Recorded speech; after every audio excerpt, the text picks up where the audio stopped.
what is the mind? The mind in its nature is the faculty of cognizance, of knowing. But where is it? What is it, right? Can we find it when we look for it? These are great questions. You see, when you look for the mind, as your observing power gets stronger, you'll find a couple of things. The mind is always there. It's visible, it's clear, it's unobstructed, it's empty, it's naturally pure and spacious. The mind is really just a knowing faculty, knowing sound, sight, smell, taste, thought. That's what the mind really is. It's that element of consciousness which simply knows. Okay? And when you investigate it further, you see that in each moment of experience, different occurrences arise and color the mind in different ways. So for example, greed, frustration, fear, love, mindfulness, concentration, compassion, contentment, despair, joy, passion. All of these are mental occurrences which simply arise in the space that is your mind, just like clouds appearing in the sky. And they're functioning in their own ways, and they color the mind, again like passing clouds in the sky. Through their particular functions, some are wholesome and bring us happiness. Some are unwholesome and bring us suffering.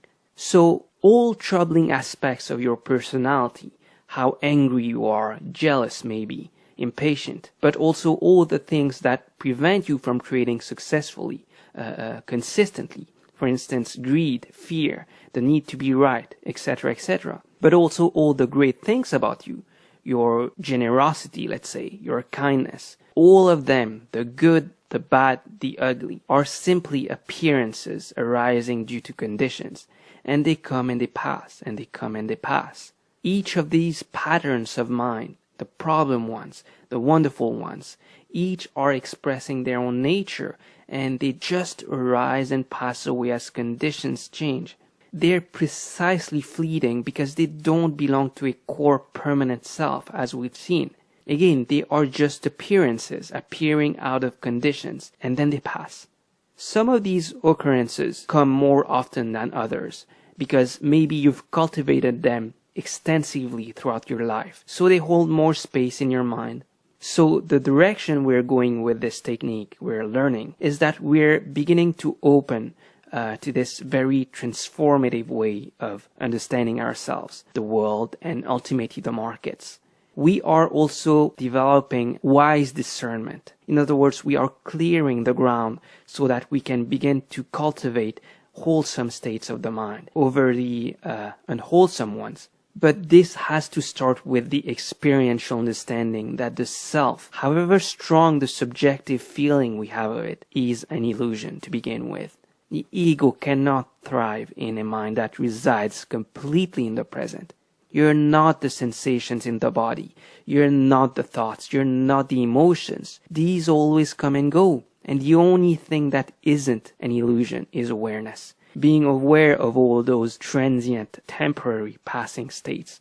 So we are beginning to see that the whole sense of I, the whole sense of self, is a mental construct. It's a fabrication of the mind.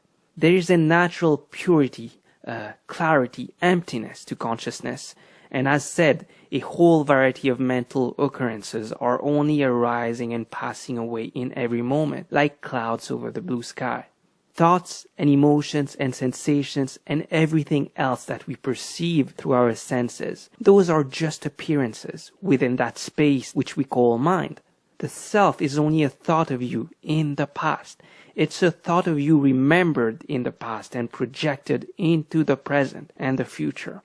And so when you reside fully in the present, body and mind, when you see thoughts arise as thoughts, passing and ever-changing, when you cultivate a habit of non-identifying with them, non-clinging, well, there is no ego at this point. Your vision of the world transforms and becomes more faithful to reality. Your mind finds stability and balance. Your actions become free, effortless, and I argue your ability to operate in the markets grow exponentially because there's just no resistance whatsoever.